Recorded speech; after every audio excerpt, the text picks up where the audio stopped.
And you're listening to 2GLF 89.3 FM. Welcome back to the Relationship Whisperer Show with Miss Dragonfly, where we discuss all things relationships with the aim to make marriage great again.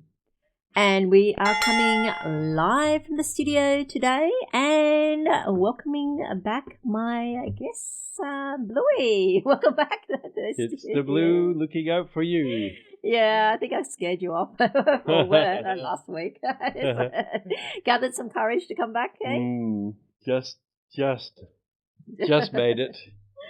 Okay, and a reminder to everyone that they can download their free copy of my book, Your Complete Partner.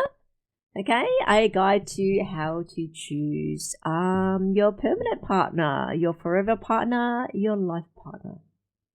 Okay, and head on to the website, my website, makemarriagegreatagain.net to download your free copy. It's almost like a MAGA, isn't it? Huh? Make marriage great again. Yeah. MMGA. MMGA. So what it could also say? Yeah. Tough advice for the soft heart. Tough advice for the soft heart. It's all right. Or soft advice for the tough heart, perhaps.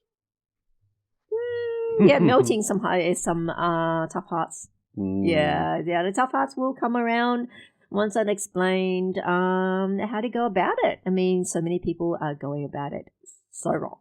So wrong. And all the advice out there and mainstream media is not giving them the proper advice or the right advice. Yeah. They should tune in to 89.3 2GLF on a Sunday evening live. Yeah, they certainly should. And because you will not hear this sort of advice anywhere. Well, you to my don't knowledge. really, do you? No. You know? You get all these people, 800,000 views, a million views. But it's all popcorn advice. I call it popcorn advice. But you cut to the chase sort of thing. Yeah, it can be very uncomfortable, some of the advice to hear, but it is dealing with real life.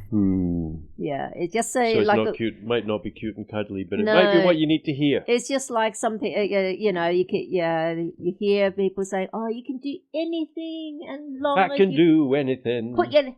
Put your mind to it. You know, you keep hearing that. Put your what to it? Put your mind to it. Oh. And they're saying, honey, no, you can't. You are constrained by your biology, your genetics. Okay. Look, no matter how much you train, you're not going to be able to beat Usain Bolt in the final of the Olympics. Yeah, you can't do anything. You can't. Okay. You can do almost anything. Yeah. You can do a lot. Well, exactly. But I can't jump a tall building in a single stride. I can't do that. There are nice words, pretty words to hear. Yeah. Makes you feel good, and then there's reality. Yeah. But which one's going to work? You know, the one that deals with reality. Yeah? Yeah. And also, another thing that we keep hearing good things about is, all this push about diversity and all that. And particularly in, I guess, the globalization, and now people are able to travel and connect with each other so easily over the internet and so forth. I think lots of people from different cultures and backgrounds are hooking up and some getting married, and which it can be a great thing, but there are challenges. We have to be honest. There are challenges. I mean, liberal media would want to gloss it over and say, yeah, it's a great thing, celebration of diversity. Let's all get together and so forth. Just as long as you have good communication, it'll work.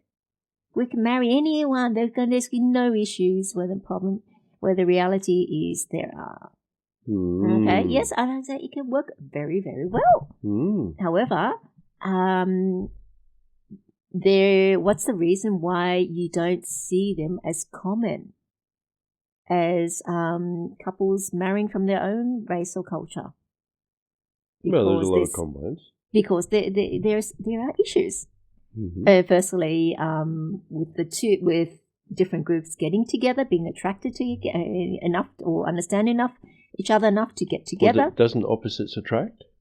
Opposites attract as long as it's complementary. You never see a liberal and a conservative being attracted to each other. A leftist and a conservative. Like the North. Yeah. It just it would not work. It's a disaster. So opposites attract if they are complementary. Okay. So it's what you're actually missing kind of thing. It's only in those circumstances, but the reality is that there are lots of challenges. One, obviously, first off, is the attraction phase. Like not all of us are attracted to all different races. Yeah. Yeah. I mean, being politically correct, you can say, oh, you should find everyone attractive, all the other races attractive as well. Yeah. If you don't, then you're racist. Yeah, there is that element, but the truth is that we're raised a certain way. We are used to a certain look. A certain food. A certain look. No, this is just the attraction stage. Okay. A certain look. Yeah. About True. that appeals to us and what we're used to. Yeah. And while there's beauty in every race, you kind of like, in every way, the beauty is in a different standard and also in a different context. I mean, yeah. And, like I say, a white person would look a certain way and beauty is judged as beauty a certain way. A black person, beauty within their own black race, they judge it through certain standards. Yeah. Okay. So it's like, do you find the other race attractive, first of all? Okay. And that is not mainstream. Yeah. Yeah. The average person of one particular race does not find the average person of another particular race attractive. Yeah. It's only people have certain tastes, so to speak. Okay. Just as if, a white wine drinker would not necessarily like a red wine. Would not particularly like red wines. Yeah. Okay, and so, until just a general wine drinker. You could be at the highest place of Shiraz in the whole world, and still not like it. Yeah. Because they're used to drinking white wine. Give me Riesling. Yeah. So, that sort of thing. Okay. So it's mostly the exceptions. Yeah. Okay. Though I'll tell you, there is a saying where amongst the Asian women, they say that, to get a white guy, you either have to be very beautiful or very ugly. It seems like when you see them hook up together, they say, the woman, or the white guy with the Asian woman is normally very beautiful or very ugly. You never see an average Asian woman for some reason. That's how the saying goes. And so, yeah, like I say, each to their own as well. But having said that, yes, I find that consistently it is the exceptions on either each race that get attracted to each other. It's only the exceptions that get attracted to each other and actually work. The relationship actually works. And the average of one race and the average of another race normally don't, because their differences and the average on the differences on their cultures too far apart to be able to meet and get along. Like socially, it's fine. Okay, now this is one thing I find. There's some people that say, look, I've lived in, say, Singapore or Ghana or whatever for ages, for like 20 years. I've been doing business there and I've worked there and so forth. So yeah, I understand the culture and so forth. Like that, or I happen to have grown up in Australia. I understand it totally, or grown up in the US, so I understand the culture. Yeah, that's fine. what you understand and what you interact with is the social culture, the social fabric of that country, how socially you need to interact, and you're able to get by on that by knowing and able to navigate all the social practices. However, it does not mean you can marry a local and be happily married. People think that they can just because they've lived there for a long time in that country. No, you can't. Let me ask you, you know how you interact socially when you're outside with friends or in meetings or even just someone on the street, some stranger on the street? It's different to how you interact with your family, isn't it? Definitely. Totally different from how you interact with family to how you interact in your workplace, for instance. Well, or even amongst friends. Some psychologists say that we have over 150 different personalities that we portray to different people. Strangers, we act different. To our family members, we're different. Yeah, and you act different. Work colleagues, we're different. Yeah, and you're different when you're by yourself. And the requirements in the family and the dynamics in the family is very different from socially. And so that's what now this is the kicker. Even though you might understand the social culture, you were not going to understand the family culture, the family dynamics. And that's where, you can get unstuck because what's expected. You might not just be taking on one person, you might be taking on a whole tribe. Yep, that's also something too, but that comes down to values as well, and I'll talk about that and uncover in terms of values. So I think we'll go to some music. And we'll be right back where I will talk about the actual challenges. And what's the song? Okay. The Way You Make Me Feel. Oh! Now, cross-cultural relationships and marriage. I suppose the biggest challenge or obstacle, whatever, what have you, first of all, is communication in terms of language. Yes, communication. Yes, you have to be able to speak, I guess, the common language well in order to, first of all, you need to be able to communicate with each other so you can actually form a connection and fall in love. Yeah? Yeah, obviously. Well, communication is the centerpin of human existence. So we communicate between each other, and that's such a great thing in the human experience to form the bond. Yes. Yeah. So we form the bond, and but there's multiple ways of communicating beyond just the mere verbiage, isn't it? Yeah. So, however, like I was saying, multiple ways. However, that is actually to form the connection in the first place.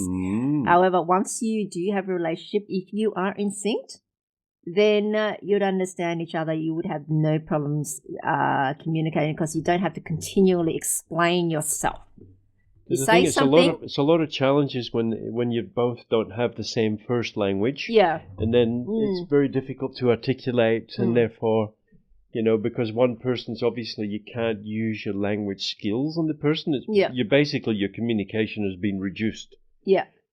To basic levels, like you're talking to but you can't discuss anything a bit deeper. In depth. Yeah. It's grunts and squeaks, basically. Sign language or whatever. Yes. But now you've got all these apps now, and you've got these AI talking tools where you can just talk your own language in and out comes the other language. Yeah. Apparently you can even do it with animals. I've seen some of those videos with that. Yeah. It was surprising. But like I was saying, I keep hearing about all these relationship experts, so-called, to me they're so-called, keep hammering on about communication. Like you've got to be able to get, even people from the same culture to communicate with each other.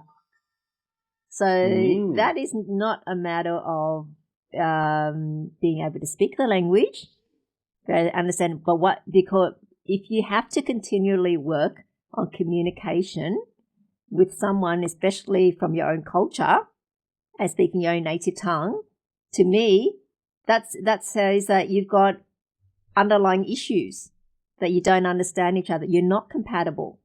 Why would you need to? If you're in sync, whatever you usually say, your partner would understand the next 3 steps of it. You don't have to completely explain it. They get it. Because they understand it, they think they understand you. They understand the concepts, the way you think. Because they think the same way too. Yeah. So it's getting close to dinner time, love. They're saying, oh, okay, you want your dinner? There are some cultures that do a lot of what do you call it? A lot of hinting. There's some even amongst okay, an example. Hinting. Okay. Even amongst the same race, so to speak. For example, okay, say Vietnamese culture. Okay, you have the South Vietnamese and more Northern Vietnamese. Now, is that hinting or squinting?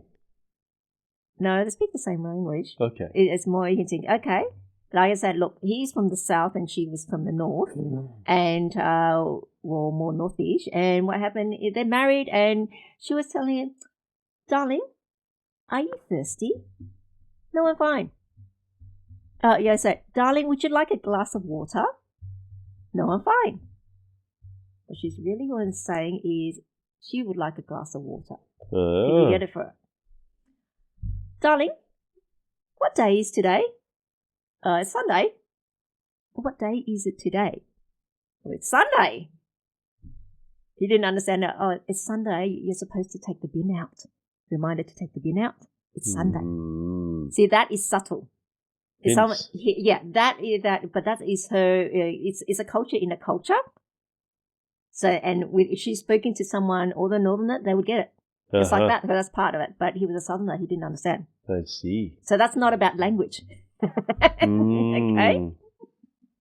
And that is from the same race. Well, you can even have, places that are just very close in proximity to others, but it sounds like a different language, and it's supposed to be talking the same language. Yeah. So those sort of things. But the thing is, look, in cultures, for it, people from different cultures, for it to actually work, like I say, my three factors on to get a successful relationship. One, obviously, you have to get along naturally as you are. And most couples stumble even at this point. So we're going to try to be something they're not. No point. Secondly, you've got to have the same values. The same values. And the same goals. And that varies a lot with cultures, doesn't it? Goals, yeah. There's some people can have a completely opposite. The same sort of thing, but different interpretation. Yeah, but the thing is, your culture shapes your values and your goals.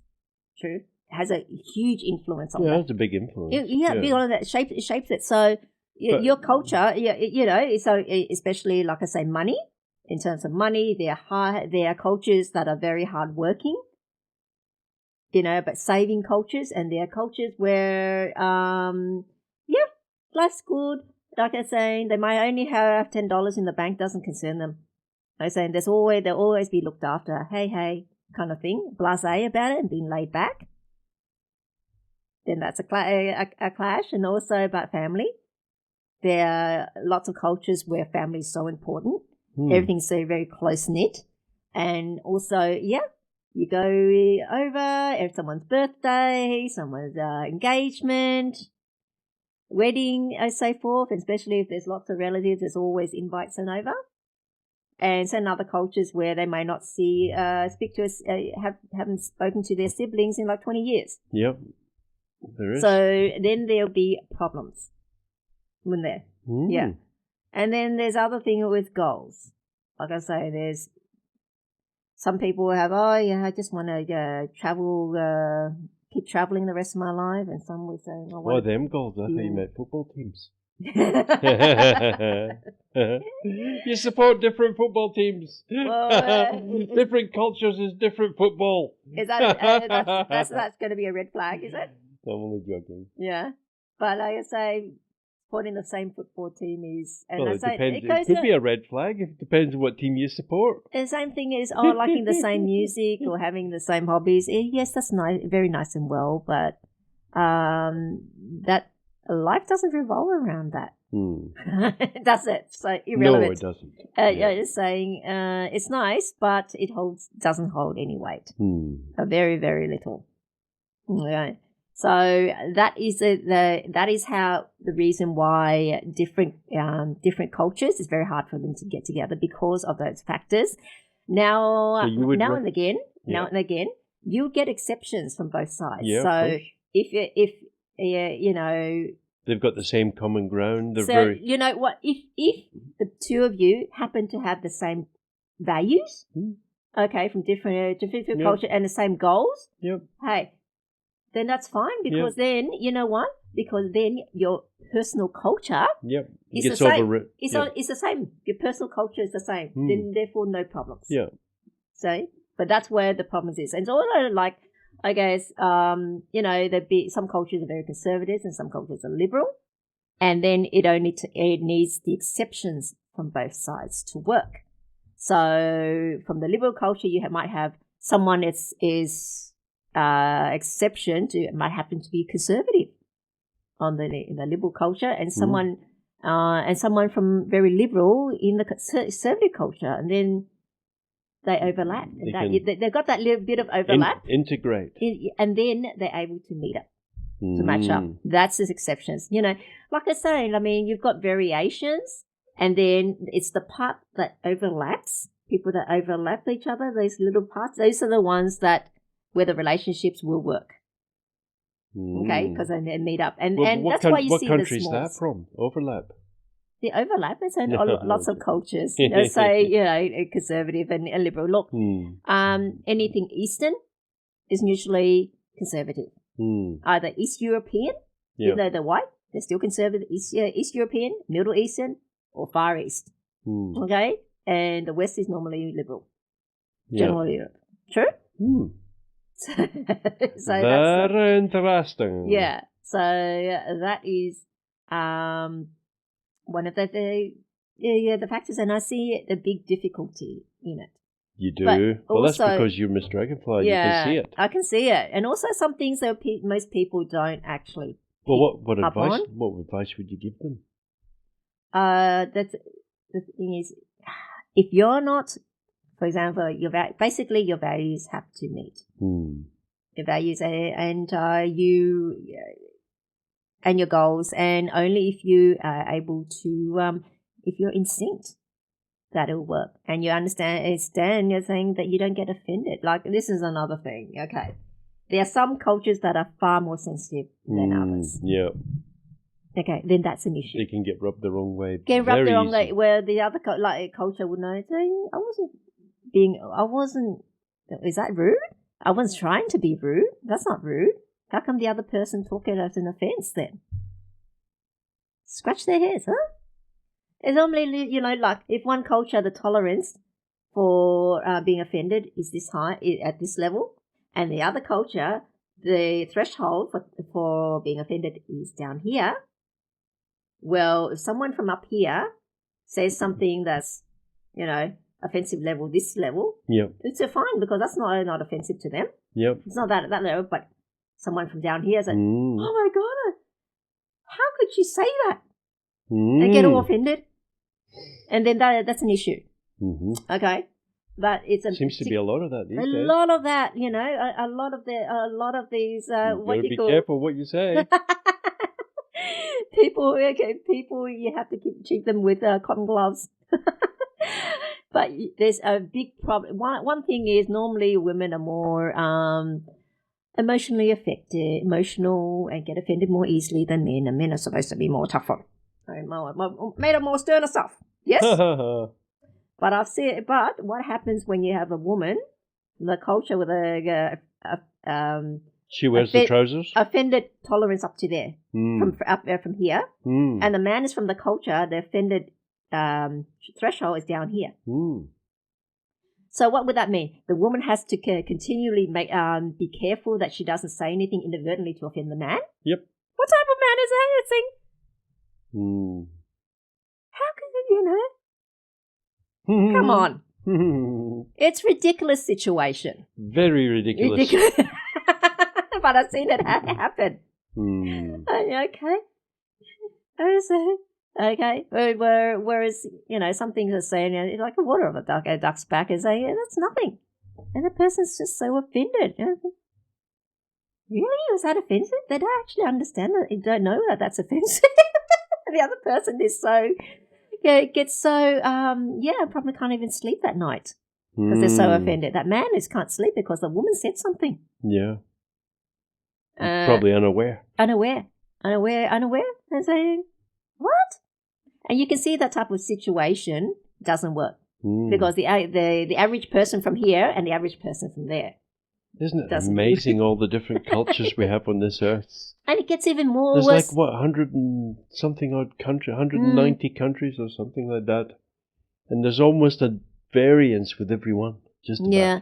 And another thing is I have to say, a thing about, you might, people go around, they might have noticed, and there are complaints that Asians are so rude. They don't say thank you. Aren't you? True? Okay. And why is that? It's a different culture. It's not because they're rude. It's because Western culture is very verbal culture. Whereas Asian, particularly East Asian, is an actions culture. Everything's just understood. Yeah. No need to be said. Yeah, it doesn't need to be said. It does not need to be said. Yeah. So that's why when someone does something, and also because they have the philosophy, that yin-yang philosophy in balance, everything needs to be in balance. You do not make sure you don't owe people anything. When people do something for you, you're already in debt. Okay, you receive, someone gives something, you're already in debt to them. It creates an imbalance. And that has permeated all the way to the culture. And so when someone does something for them, they might say, oh, that's nice, you shouldn't have, without saying thank you. You might have given them something, and then the next day or next week, they might do something, help you paint your fence or something. And that doesn't need to be said. That is the thank you. Yeah. Okay. Whereas in other cultures, that wouldn't be the case. That wouldn't be the case because they don't have that philosophy. It's not a part of it. Yep. So no one, if you want to give that to me, or you want to pay the bill, oh great, yeah, you're shouting me to dinner. Oh, you want to pay again? Oh yeah, yes, that's great. Yeah. Just keep accepting. Thank you. Yeah. That's all. Well, because in Western culture, because of that, no one does anything back. So whenever someone does anything a little bit, you say thank you, and that's enough. And that's considered enough then. But that's why you need to say the thank you, because nothing else is coming. True? And so when you get the different cultures that's like together, when the Australians go to America, they're always known, they're always famous for not tipping. They say they wouldn't shout you if you had got bit by a shark. Aussies don't shout. Well, they were saying that, Australians don't tip here, do don't tip because we don't need to. When they go to America, they just carry on. They just sort of... Don't tip. Yeah, because they're used to not tipping. And the Americans are like, what? These Aussies are so rude. Nobody tips. Yeah. And it's just that they're not used to it. They're used to it because... they're mean people. Not that mean people or not, because they're used to people actually being paid decent wages in Australia. You don't need to tip. Yeah, you don't need to tip. Yeah. But they can't get their head around it. Around it? Oh, no, there's some Aussies. Oh, no. That means we're not getting any tip money. Yeah. As soon as they see Aussies, they know.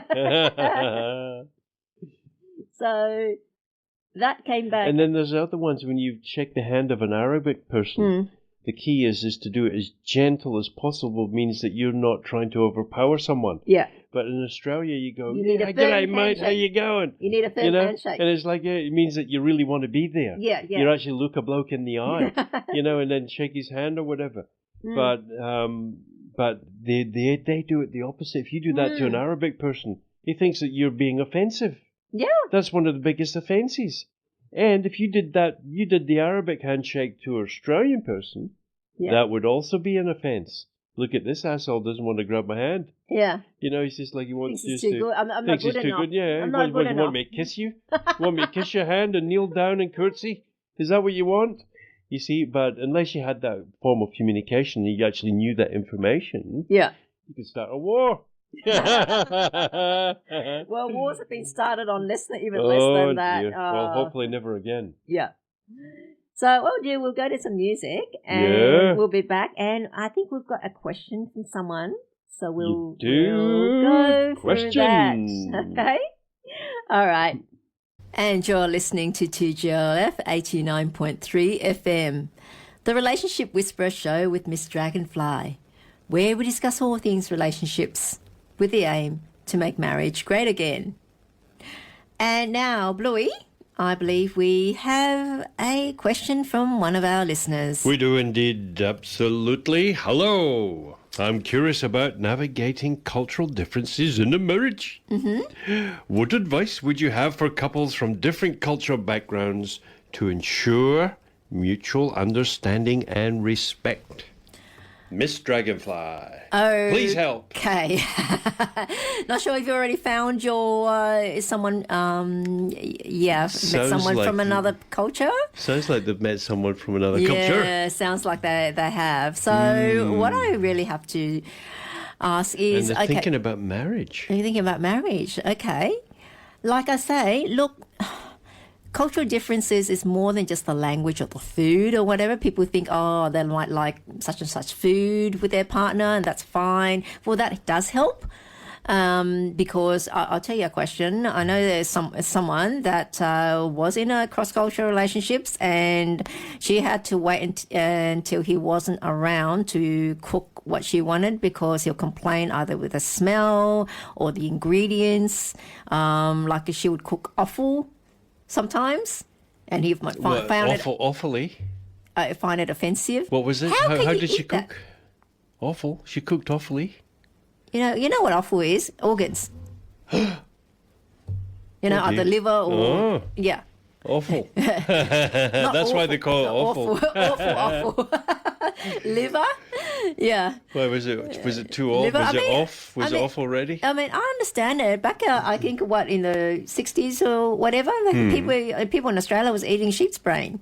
Deep fried sheep's brains. And all of a sudden, it's considered yuck now. Still the same culture. It's just different time. Yeah, I can't remember seeing any in any restaurant I've been to. Yeah, but that was the sheep's brains. Apparently, that was sheep's brains. It was a popular dish in households in Australia like 50 years ago. Yeah. Yeah. But 50, 60 years ago. But times have changed and people have become more precious now. Precious. Yeah. And so, it's far more than that. What you really have to see is, one, I'm going to ask, do you get along naturally as you are? I take it that you are, which is why you're asking about the cultural stuff. Because surprisingly, you wouldn't believe it, but there are couples that even stumble at the first one. Getting along with each other naturally as you are, and because people kind of like put on a mask and pretend to be something they're not in order to make the relationship work. Our listeners might be familiar with that scenario. They might have done it themselves or know someone that's done it or doing it at the moment. So you know what I mean. Know what I mean. Yeah. And then secondly is, like I say, the values. You really think about it. Are your values the same? Do you have the same values with your partner? And I'm talking about money values. Are you on the same page with that? No, are you both career goal orientation? Yeah, career goal. That's goals as well, and goals as well. The money. Are you both spenders? Are you both savers? Are you both wanting to live in that place? It's like that's the goals, another person's longing to go back home where their family is. Yeah, especially so that's the goals. Woman. Usually she wants to be around the family. You want the family. Yeah, like so I say, usually the guy has to move. Yeah, like I say, are you family or are you both family orientated, or are you both not? Because if one of you are and the other one isn't, then there's going to be a problem, and that is affected by culture. So, if you're both on the same page, not necessarily. You both share the same views on that, then that's fine. And the other one is goals. Where do you want to be? Like, this is very important. I mean, like I say, do you both want kids? Yeah, that's a very hard criteria, a factor that you both need to match especially on. in cultures, because... Some cultures, you must have children. Yeah. Yeah, or I should say expected. Yeah, of course. And they're expected to follow one culture, and then and one's how do you split the cultural differences down the middle between the children? Between the children with the culture. But this comes down to the couple. Are they actually compatible then? Do they share the same personal culture? It doesn't matter what the social culture is. It's your personal culture. Yeah, it could be great if you celebrate the culture, like the best parts from this and the best parts from that. You mean all the cultural celebrations like is it the Indian called Diwali or Diwali or something. Diwali or something like where they throw all the paint and that sort of thing. Or you have you wouldn't want to do that for your. Let's go to our celebration and you come back. Or you do the lantern look festival. Like Rainbow Man. The Chinese Lantern Festival or things like that. I think people actually think it's fun, and I think no one gets offended by celebrating. That's fine, you know. Yeah, why not celebrate all? Yeah, celebrate both. You know, just add something else you can celebrate exactly too. Right.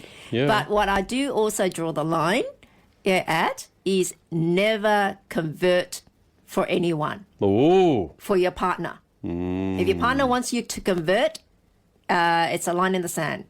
No way. Even if you're not religious or so forth. And I tell them, I know some people don't mind and said, I never really went to church or followed the church or whatever I think, so I don't mind converting to say... So revert from the convert. Hinduism or whatever.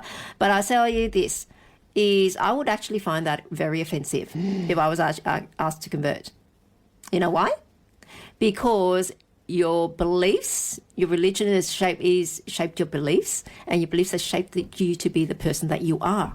And your partner's fallen in love with you and loved you for the person that you are now. And that's shaped by, you know, your experiences, but also your beliefs. And because religion does give you certain morals and values that you follow. And so why would you want to change me now? You know, you love me. You fell in love with me as the person that I am. And my religion has shaped me to be the person that I am. Why do you want me to change? Good point. Yeah. Well, you're almost there, but you're just not quite there. And if you could follow this, if you could follow where my culture comes from, that would be really good. Yeah, but then I wouldn't be the same person. True. And then we're back to the...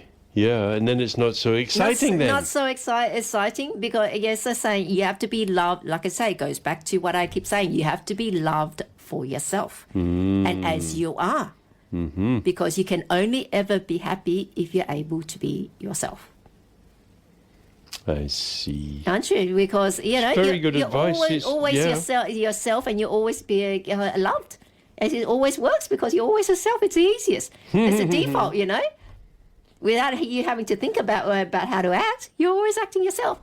Though having said that, look, don't be stupid about it. Ooh. You know, there's certain things that being yourself, like, for example, you normally walk around in shorts and flip-flops and thongs because you're a casual person. But you're not going to turn up in thongs and shorts to a job interview, are you? Well, you'd be dumb to. Unless it's on the beach somewhere. Even then, they'll expect smart casual. Okay, but, you know, it's kind of like, look, be smart about it. That also shows your intelligence and your understanding of social mores. Okay? So even though I say, yeah, be yourself, be smart about it. You know, it's occasion appropriate and place appropriate as well. So, in terms about navigating, you're provided that you're both on the same page about those factors that I mentioned, then it should be fine. You do not, all those other things about the cultures are irrelevant then. If you're both, you know, from close-knit families and families important to you, and the other person who's from a culture that's family-orientated, it just reinforces you. So I'm just replying, you got the go-ahead, mate. Exclamation mark. Yeah. Miss Dragonfly says it's all right. It's all right. As long as you're you've matched up with you have the same personal culture. Same personal culture. Okay, yeah. Same values, same goals. Yeah, same goals. Or similar anyhow. Or, yeah, but you do have to have at least one mutual goal. Otherwise, you have to drift apart. In families. Yeah, and not only that, otherwise, look, otherwise one of the partners will have to give up what they want to do for the sake of their partner, to go along with their partner. And do you think they're going to be happy? Resentment is going to form. Going to build up. Well, maybe not all the time. I gave up my dreams for you in an argument. Yeah. It will be resentment. I mean, if you had to... Well, maybe not. It might be I gave up all my dreams for you because you're just so absolutely worth it. You're worth it. But don't you forget it. Okay, don't take me for granted. I gave it. How could I ever forget you? You know? It doesn't mean to say, yeah. Yeah, but you get what I mean. Yeah, I definitely do. You do make a lot of sense. Yeah, so, otherwise it won't work. That's why I say it has to have a mutual goal. So you have to be want to go in the same direction. Like I say, you might want to stay in the country. Your partner wants to live in another country. How's that going to work? Yeah. Not so well. Not so well. Well, it can't. Or either you move overseas and be with your partner, then you're not going to be happy. Well, you can do them video calls.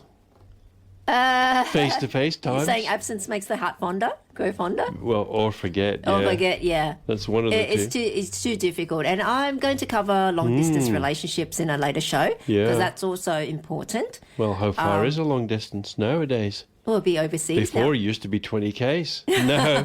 Now, though, people meet online. And especially now we've got Zoom, we've got FaceTime and so forth. Yeah, exactly right. So people can meet. And that's how, that's the opening for dating scams. Those romance scams can happen because of that. People fall in love. And it's even worse now with the AI. I need to get a brain operation. Send over the money. Yeah. I said, I'm a businessman, but I'm just short of this. Yeah, otherwise, you could be talking to an AI, you wouldn't even know You wouldn't even know. And you'd lose, she loves me, she's great, beaubeautiful looking. He's so beautiful. Or whatever. And even on video, it's AI video, so you cannot tell anymore. Can't tell. I covered this about dating scams in one of our previous shows. Yeah. Yeah. It opens up so much. And the only way you can avoid it, because it's one thing they say, don't tell someone over the internet about your life or details, or don't send money over. But when you're in love, that's very hard. Yeah, they're hard. They forget. They drop the guard down. It seems so real. It seems so real, and they want it to be real. Because a lot of people are really lonely, really empty. That's the thing. So the only way I can see that you can foolproof not fall into it is basically don't engage it at all. Either one, don't engage it at all, or two. But the people do online dating. Yeah, of course. Okay. Yep. Think about what type of person asks someone they've never met for money. Yeah. Do you want someone like that? What would it be like to actually live with that person? Even if that person is a real person and actually loves you and needs that money, what type of person does that? That's right. Yeah. If they were a real person, they would send you money, perhaps. Yeah, no money, or no, a moral person. Yeah, they wouldn't ask. Yeah, if that tells you what the moral and the character of that person. And if you haven't got the morals, how could you build a relationship, especially from afar? They could be totally degraded at that level. Yeah. I mean, what would it be like living with them? Sleep with one eye open. Not only that, would it mean when you bring them over and you meet them and live with them, that you'll be the one doing all the earning for them? Would you like that? But that is a possibility, a strong possibility. Yeah, it's like a ball and chain around your ankle. Yeah. So you've really got to get it right, haven't you? You really got it right. That's the key issue. Yeah. So from this, I mean, we're coming towards the end of our show. I mean, we've discussed this very important subject of cross-cultural marriage, especially now it's so easy to meet people from all over the place and online and so forth, and different cultures. I mean, we've got a lot of migration, different cultures meet. I mean, you meet people from all different cultures at work. Yeah, and interact. Yeah, where are you social from? Media Oh, and all wow. that sort of thing. And people fall in love. I heard that's great. Oh, wow, that's beautiful. But there are challenges. Because every culture, every place has something special, isn't it? But there are challenges. Oh, And provided you're able to meet up with, get along naturally as you are, share the same values and have the same goals, then whoop, you've got the same personal culture. So then there's no clash. No clash. So, I hope we're coming. This is coming towards the end of our show. I hope everyone's enjoyed it. You can leave your comments I've enjoyed it. My Facebook page. I have two, Miss Dragonfly and Make Marriage Great Again. So try to follow both if you can, because I do post different things on the Facebook pages, but at least follow one. So, and let me know your comments by leaving let me know what you think by leaving your comments there. And also, if there's a subject that you'd like me to cover, feel free to leave it there. We can read out the question on air. And we can leave out the question on air. Read out the question on air too. If we're able to cover it, then we will. So that's it for now. And bye for now. Yeah. Don't forget to tune in same time next week.